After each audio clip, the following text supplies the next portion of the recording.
When you need to build up your team to handle the growing chaos at work, use Indeed Sponsored Jobs. It gives your job post the boost it needs to be seen and helps reach people with the right skills, certifications, and more. Spend less time searching and more time actually interviewing candidates who check all your boxes. Listeners of this show will get a $75 sponsored job credit at Indeed.com/podcast. That's Indeed.com/podcast. Terms and conditions apply. Need a hiring hero? This is a job for Indeed Sponsored Jobs. That is William Tincup, and we are doing the Use Case podcast with Ellie from Canatech. Ellie, how are you doing? I'm doing great. I'm excited. You are excited. I am. Well, let's not disappoint. So tell us a little bit about what you do at Canatech. Yeah, sure. Well, first of all, thank you for inviting me along. It's an absolute honor. So I'm Ellie. I'm currently the head of customer success at Canatech. I've been with Canatech for 4 years. Basically, how I would describe it is I really help our clients to see how candidates do the job before they get the job. So I'm very involved with day-to-day conversations with our clients, everything from an early initial discovery calls all the way through to implementation, and also long-term account manager. So it's really great because I get to see the before, during, and really have worked with many of our clients for many years. So Sure. that's what I do in a nutshell.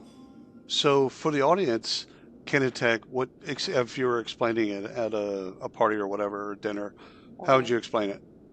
So Canatech, well, we're many things, but ultimately we are an all-in-one skills assessment job simulation platform.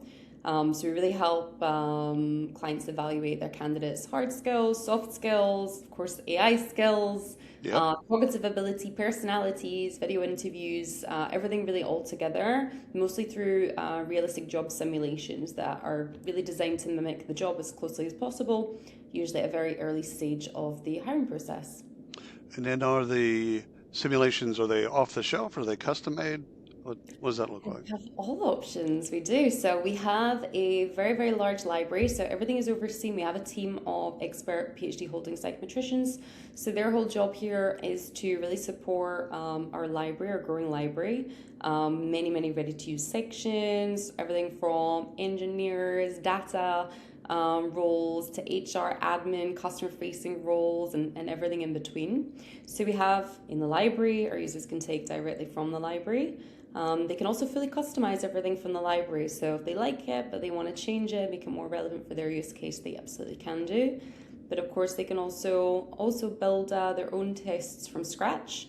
And we also support our clients for implementing home tests. So a lot of companies already have home assignments floating around somewhere with some rules. So we can also implement them into our platform. So they're checked and scored automatically, branded, integrated with the ATS, and all that good stuff. So are your customers asking you about, let's say, agility, or people that are good with ambiguity or potentiality, things like that, that's kind of nebulous in a sense? It's just, I'm thinking about a discussion I had with a CHRO 2 weeks ago, and she was just saying, listen, the job that you posted, that you put all your hard effort and work into, that job's going to be a job for about 6 months. Okay. And then it's going to be a different job. So you're going to need people that kind of roll. Mm-hmm. Like, okay, yeah, that job, great, fantastic. Now what we need you to do is this, and we'll help you build your skills for that. Like, we're not just going to leave you there. Yeah. But she was talking about, I need people that are super flexible. Mm-hmm. Like, yes, they have some skills, great. But I on some level, I can teach them the skills once we learn what the new job is, but I need them to want to change. It's a really great question. So I think there's a really big mix. I think that's very true when it comes to working with early careers. They're really looking for a potential, like hiring potential, they're not expecting candidates to be able to write code or optimize marketing campaigns, etc. They're looking for someone with good attention to detail, someone with good core intelligence, critical thinking, and we do have a library of very typical cognitive skills sections: critical thinking, numerical reasoning, attention to detail. But the vast majority of our clients are, even when it is early careers and they're looking for that sort of, I don't like the word unicorn, but Yeah, yeah, yeah, yeah. that's malleable, I can teach skills, can pick up things quickly. But they're also looking to see that a candidate can come and hit the ground running. And I think now, especially with AI, I can take a job description and I can give it to an AI, and I can take my resume and put it in an AI and say, make this match that, and make me get through any ATS CV parser that there is. It doesn't, and so the trust that recruiters and hiring managers maybe once had with resumes and what they see on paper, it's beginning to be a little bit broken. So they're looking to see how they can have their candidates demonstrate that they can actually do the job. But yeah, there's really a whole mix. I've always thought that people lied on resumes and LinkedIn, just not overtly, I never had a job at that company and I put it on my resume. I don't think it's that. I think it's just the embellishment. Mm-hmm. The little things, like I was a part of a sales team that brought in $200 million. Now, I did one thing, on one project, and you know what I'm saying, but I'm gonna take credit for the whole 200 million. Yeah. It's true, but not really true. So that's I think getting to the point of verifying. And so President Reagan, 100 years ago, said this famous phrase, "Trust but verify." Mm-hmm. So he said it was something completely different. But I think the verification process has gotten more. There's more of an onus on hiring managers and recruiters to verify that these things are actually true. Absolutely. Like I think there's a huge merit to applications. I think the average job, obviously it depends on, the different, company, etc. But there's over 100 applications at least for roles. And so there's a merit to be said for candidates standing out from the crowd. And it Right. is a skill making sure, that your resume or CV is going to get at least, read. And I think the statistic is that, CVs and resumes get like 8 seconds of a Yeah. view. Yeah. Um, and so I think If there is if merit. if that, there used to be a heat map, Oh, uh, and it was almost heartbreaking because you put so much time and effort and put it, your experiences and all this stuff together, and it's like 8 seconds. 8 seconds isn't a long time. yeah. Like your name, your email address. Okay, yeah, moving on. So it's better on the employer side now, I think, because they are going through everything. Now, a bot or AI is going through everything, but they're going through everything at least. It's true. It's true. I think what's also really nice is that someone might have really amazing skills and be absolutely terrible at writing a CV or a resume. And one of the things that, Canditech or our clients are able to do is really open up the pool. Let's say you have 100 candidates in your pool and 10% are, absolutely no, 10% maybe too qualified. Like, how do you get through that 80% that are less? And this is where having a standardized test, especially early on in the process, can really help not only um, help you really evaluate and have your candidates, put their money where their mouth is and show them, demonstrate that they can do these skills, but also really helps to unlock hidden talents. Maybe people that at a first glance, this is feedback we get all the time, like, I wouldn't have hired this person, but Yeah, I said wouldn't have yes. looked at them. Yeah, Exactly, and that's a really it's a very heartwarming aspect of really giving everyone a really fair chance to put their best foot forward at a time that suits them, the same chance as everybody else, marked against the same criteria as everyone else. And I think that's it's a really beautiful thing, and I think that's a bit of a trend as we're going to see less trust, if I could say that, on yeah, yeah. resumes and CVs, and more onus on can they demonstrate it? Are they ready to come and hit the ground running? Are they going to be able to, of course, adapt to a new modern 2026 and beyond workplace where I'm sure you talk about this a lot on the podcast, but AI skills, like they're the center of everything. Really, it's a new skill, and not just from clients that are looking to employ new employees into the company, but also looking at their existing workforce and saying, okay, where are the gaps? Where do we need to evaluate? Where do we need to do training, etc., to really make sure that everyone can optimize themselves in a way that AI allows companies to do. Do you have customers that talk to you about, are we screening in or screening out? Like with a test. Tests have always been kind of associated, um, whenever we test someone or assess for someone, some people think of it, some recruiters and hiring managers think of it as we're screening in. And I think the vast majority of candidates would probably tell you that actually they're screening out. So you take an assessment, you take a skills thing. If you don't hit the mark, whatever that mark may be, you're out. So they kind of see it one way, and the hiring folks can see it a different way. But what are your customers have you had that question?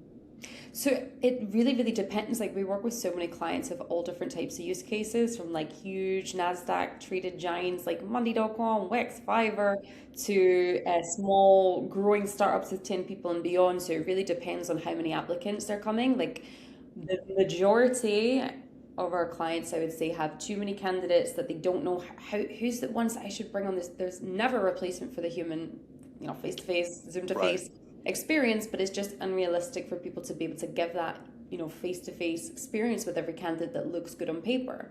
And so they're looking for a way to be able to identify early on who the ones that we should be bringing in for the next steps. That said, we also have some companies that are looking to expand their pool of candidates. So what they're doing is putting a short challenge, a 50-minute challenge, let's say, on their career site, and they're saying, oh, you think you've got what it takes to be our next customer support superstar, our next data analyst, whatever it may be. And they're actually able to use Candy Tech to kind of source candidates and have like an open application. So we see both use cases, but I would say it really depends on the volume of candidates. Yeah, it's a really interesting question. A bit of both.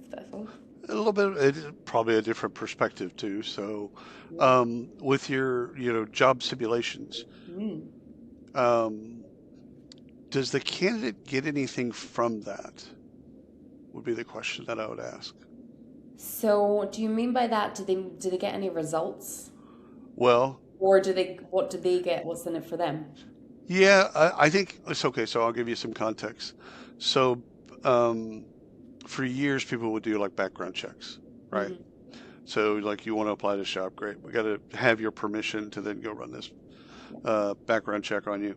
And it would provide nothing to the candidate. They would just basically give us your permission. We're going to go do this bit. And I'm speaking about the U.S. There's different laws, different countries. And the candidate got nothing. And then there was a movement within that whole category to then give them a copy of what they found. So we did a background screen, and here's what we found. You have a copy. And so we've seen that also in some of the testing platforms where you run a test, and then it grades you out and tells you exactly where you did really well and some of the things that you can learn or do better at next time, etc. So with a simulation, the question is, I know what we get on the hiring side, the employer side. What is there anything that they get? So in terms of the results, so by default, we do not share any results with candidates. And the main reason we do that is because, let's say I want to work for your company and I do a Candy Tech test and now I have my results and I want my friend to come and work.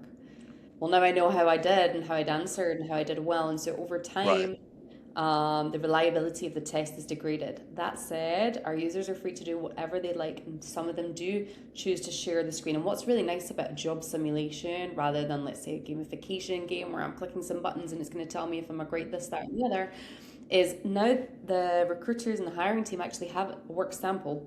So they can actually go through, and we have a special mode which is designed to it takes away all the sensitive, like scoring comments, anything that you wouldn't want the candidate to see, and it just leaves the questions, answers, etc. And they're able to actually have a very interactive interview going through the work sample with the candidates. And it also helps really prep them for any upcoming interviews, because now they know where they did really well, maybe there's some areas they want to discuss, what was their thinking behind this, and so on and so forth. So you actually have a work sample that you can go forward into an interview with.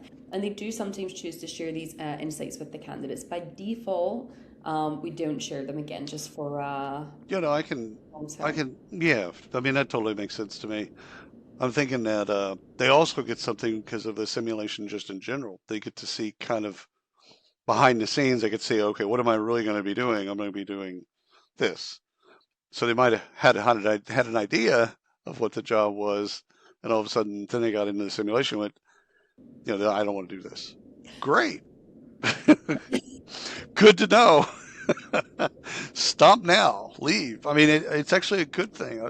I tell hiring managers and recruiters all the time, like, people that go through your process and don't want it, the job is just as important as those that do. So whatever you can do to kind of give them the information and the ability to kind of make a good judgment or a good call themselves, great. Absolutely. I think that's a really, really important, when you first asked that question, I was thinking, do you mean kind of like out of the box, like what do they Oh get? yeah, Yeah, 100%. And a lot of the time, as well as like helping our users, like generally the day to day of the platform, etc. It's also about like we have a huge like professional services and side of the platform, and part of that is also helping our clients. How do we position this? Where do I put this? What stage in the process? How long should the test be? And something I always mention about positioning, candidate positioning, is you're absolutely right. Like when it's a job simulation, it's really a chance for them to have a realistic preview of the type of tasks and yeah, things that come up in this role. And we have some clients that have a lot of fun with this, and they call their test, an hour in the life of, a yep, developer at company X. And they'll have 3 sections, morning, afternoon, just about to run out of the office, and they have a lot of fun with it. And the feedback we get from candidates is that it's really fun, but exactly as you said, they also got a chance to see, okay, this is something that I really do want to do, this is something that I maybe don't want to do, and it does give the candidates an opportunity to opt out, as you say. yeah. I think uh, pre-AI, we would do a day in the life. So we bring a candidate, usually really far in the process, but before we do an offer letter and before we say yes and they say yes, we'd say, you know what? Everything's been great over the phone and these in-person interviews. Everything's been great. Why don't you come? And we'll pay them. Mm, So why don't you come for a day and just mirror everything? Just kind of walk, be in your group, be in your cluster, go to meetings, do the bit, and just see if you see yourself in this job. yeah. Because so much of it can look glamorous from the Hmm. outside, and then all of a sudden you get on the inside and you're like, yeah, this is horrible. And that serves nobody's interest, because they spin out in a month or so and go get another job, and we've already invested all this time, money, and energy, and then maybe even some training, and it's like you're really trying to get to fit for both sides Yeah. and informing both sides so that they both make the right best decision that they can.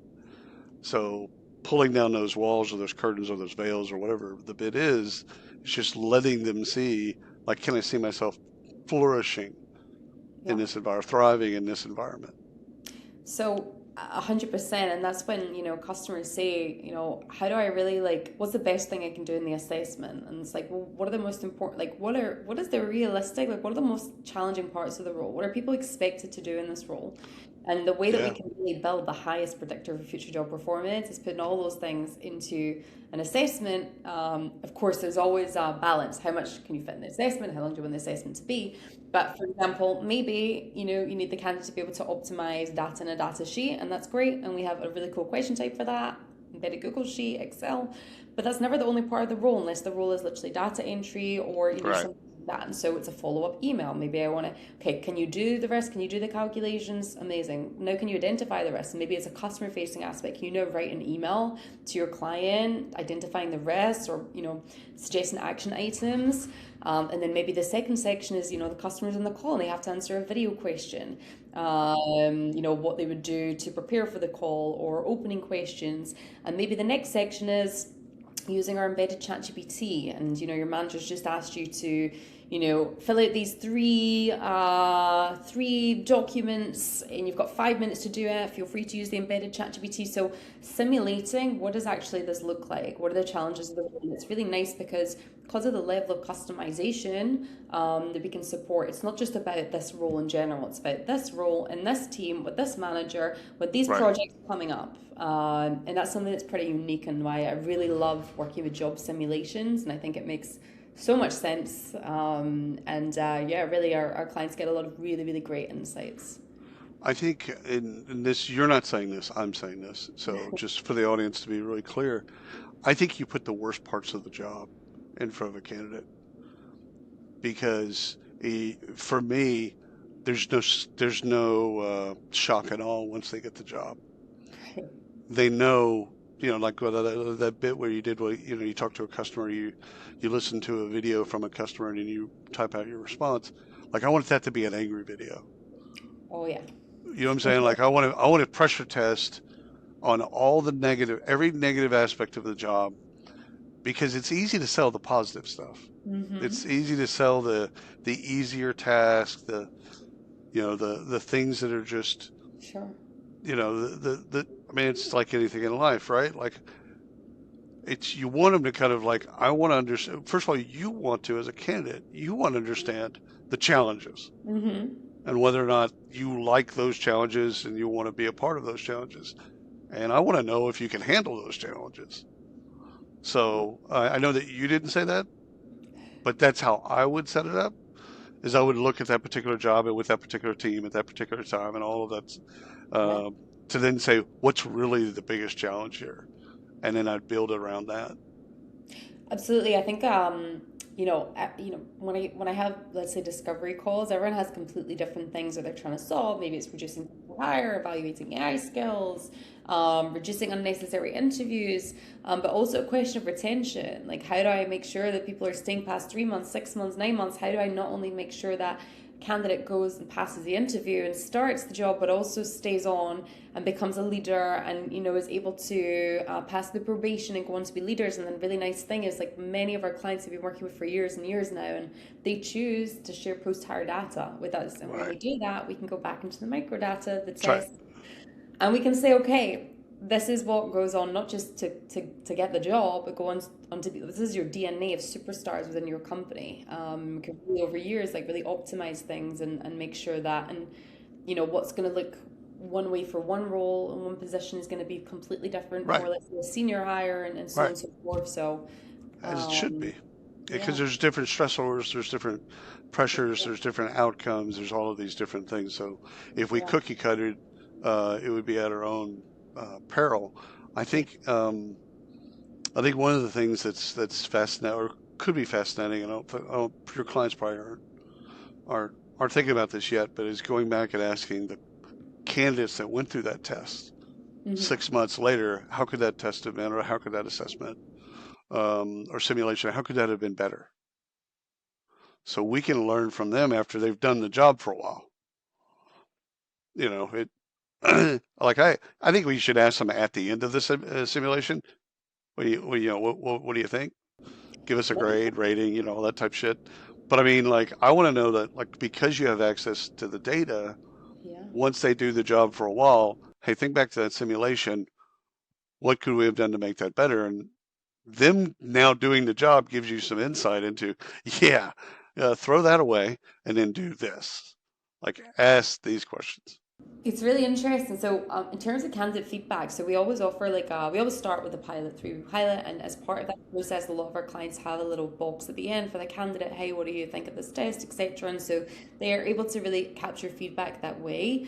But also in terms of getting started with benchmarks, so hiring managers and recruiters, sometimes, they think, okay, well, these are the main things of the role. And then what they do is they send it to people on the role. And it's really important you say to the people on the role, we're sending you this test. I want to hear your feedback and thoughts. We're not testing, like, this isn't a real test.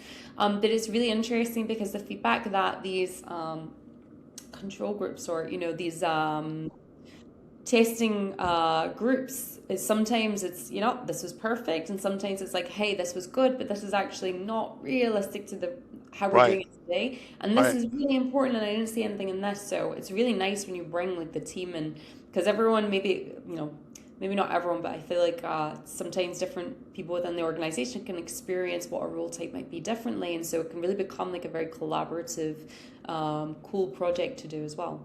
Right. So you mentioned implementations earlier.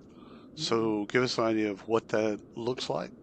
Obviously, you're connecting process and technologies and things like that. But for the prospects that might be listening to the call, what does that look like? Yeah, so honestly, like, we have instant implementation times. Like, the platform is super, super, super easy to use. It's a fully self-serve platform. Like, everything that our team can do, our users can do directly in the platform. And some of our clients love to get stuck in straight away, and others, we have fully professional services with our team of experts that can implement custom assignments, create new assignments. We've also got an AI builder inside the platform that can build custom tests based on job descriptions. So a lot of cool technology, but honestly, we can open up pilot accounts pretty much instantaneously. Depending on the timeline, sometimes users like to explore for the first few days, and then we have a bit of like a pilot onboarding, because when you do an onboarding beforehand, nobody has any questions because they've not logged into the platform yet.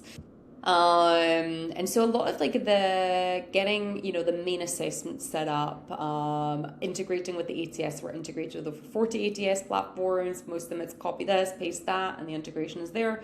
So in terms of the implementation, we can usually get up and running very, very quickly. In terms of, once we go live, for example, there's usually it's 1 to 2 weeks. The first week, again, is sort of tweaking, finalizing the assessments. As part of that, they'll send out either to candidates or to these sort of groups of people that are already in the role, gather feedback, make the tweaks. So usually the first week or so is just in sort of fine-tuning the assessments, and also training users, hey, this is the library, this is the AI builder, you can just upload this. They can also just send their test directly through the platform to our team to implement. So there's lots of very easy to use, like it's not a very complicated product. It's a smart product, It's a big product, there's lots of really cool stuff. The feedback we get is it's really easy to jump in and get started right away. It's the best software in our space are like ducks. On the surface of the water, that's very calm and kind of everything but underneath the water, there's a bunch of stuff that's going on. So as a matter of implementations, if they're not a member of one of those 40 ATSs, what do you do? So the platform is also fully standalone. You can use a fully standalone platform. So instead of the invitations being sent via the applicant tracking system, they're just sent either via direct link, or you can send invitations directly to your candidates through the platform. And we're also integrated with lots of connectivity apps. So even if we're not integrated, let's say it's a custom ATS, we can usually do light integrations. And we have a team of superstars who absolutely have to have their shout out, that are very, very good at their craft and can usually get some sort of automation done for no matter what the use case is. Most of what they care about is the data ends up back in the ATS at some form, in some way or another. So how it gets there, some people are really picky about that. Most recruiters aren't. They just know that it needs to be in there. Yeah. So the simulations and some of the kind of strategy around what candidate gets, what they get, etc. Do recruiters, are they the one kind of the main drivers of that, or the hiring managers? I would say that what usually is the case, that in organizations, some hiring managers have tests, some hiring managers don't have tests, some have tests that the recruiters aren't aware of. And so they're looking to standardize things. They're looking to have visibility of things. They're looking to make sure that there's no rogue assessments that are being used that maybe are very outdated. And it used to be the case that like to make a job simulation required a specialist. It was very difficult to do. They'd be manually scored. And now it's super easy. You can just take the URL from the job description, put it into the AI builder. Boom, you've got an assessment that's 100% checked and scored automatically. Of course, using the beautiful power of AI, but also, coding, SQL, data, Excel, Google Sheets, etc. So now it's easier than ever. So they're looking to digitalize, let's say, the home assignments that might be floating around that also, now in 2026, it's easier than ever to use a little bit of external help that you may not want the candidate to do. So it's also about how can we give the candidate the freedom to do this test in their own space, in their own time. At the same time, how can we rely on the results of the test? And of course, we have a huge suite of cheating prevention tools, copy paste detection, tab switching detection, IP address tracking, webcam snapshots, question randomization, a whole bunch of things at the same time. And also now more than ever, the conversation of AI, at first it was like, people can't use AI, I want to stop people from using AI. And then it was, I don't mind if they're using AI, I just want to see how they're using AI. And now it's evolved to, I must see how they're using AI. I need to see how they can prompt. I need to make sure they can do vibe coding and data sets and use, their judgment, sound judgment, like finding that nice balance between machine and human. And so we have huge AI library for that. It's really just it's just, again, it always comes back to really making the assessment as realistic as the challenges of the role for the best predictor of future job performance. So two things, one or two last things. One is when you look at your feature set, what do you wish your customers would use more? Ooh. Can I say two things? Am I allowed to? Yeah. No, yeah. 2 lines of thought. No, you can say 2 things. You say 3 things if you want. Good. So again, like I feel like everyone is over the buzzword of AI, but we have some really, really cool, like I'm gonna say disruptive features. Number one is the embedded ChatGPT. So it's an embedded monitored ChatGPT. It means that for some assessments, and our users can choose this one yes, this one no, they can allow candidates to use it. They can see everything. They can see what their prompt, their answer, how they use it, what their thought process is. And there's always different levels, right? Some people are using AI to polish an email. Some people are using AI to build workflows. Some people are training 10 agents at the same time. Some people are doing 15 hours of work in 1 hour. And so it really depends on what level you're looking at and where you are as a business. And it's also really important because every business is using AI and has their internal policies about what is and what's not being used AI. So there's no one size fits all. And I would say it's genuinely a very, like, it's a pleasure and also a challenge to really get into the mindset and say, okay, what are we really trying to evaluate? What are we, like, just take a little, like, further deep into the JD, like, really tell me, like, what's the most important thing when someone's coming in through this hiring process. Another thing is AI auto scoring over open text and video. So this has also been a really, really huge release that we did recently. I would say people use it a lot, but we have like pre-built agents, things like language comprehension, Right. that's compatible with every language. We have pre-built agents for things like conflict resolution. So you said earlier, I want to see how they handle, the frustrated customers. Yep. A lot of people do. They can just pop that on and it's going to evaluate empathy. Were they polite? Did they stick to the facts, etc.? But a level on top of that is our custom agent. So our clients can also set custom scorecard agents. Did the candidate mention A? Did the candidate mention B? Was the answer over this? This is like the basic line. Some of our clients and also our team are able to support our clients building very sophisticated prompts. And when AI is set in the right way, it means that every single candidate gets the same questions, the same answers with the same scorecard. It doesn't matter if it's Monday morning, Friday afternoon. It doesn't matter. The AI also doesn't know how the candidate did in their telephone screen. The AI doesn't know how they answered in the rest of the test. And so when it's set up properly, and this is absolutely imperative, it is the only way that we can ensure the unconscious bias does not creep in. And it's the unconscious bias, right? So we don't even know that we're aware that we're doing it. Those are two absolute, showstopper features that I love when our clients come and really utilize them to the best of the best of the ability. So what's your title again? I'm the head of customer success. So how do you define that? Oh, how do I define that? My job. What? You just whatted me right there. What? Yeah. I'd say my job is really to ensure that I understand what our users are looking for. I understand the use case, the most important use case, but not just what they're looking for today, what they're looking for in 3 months, 6 months, what they're looking for in a year.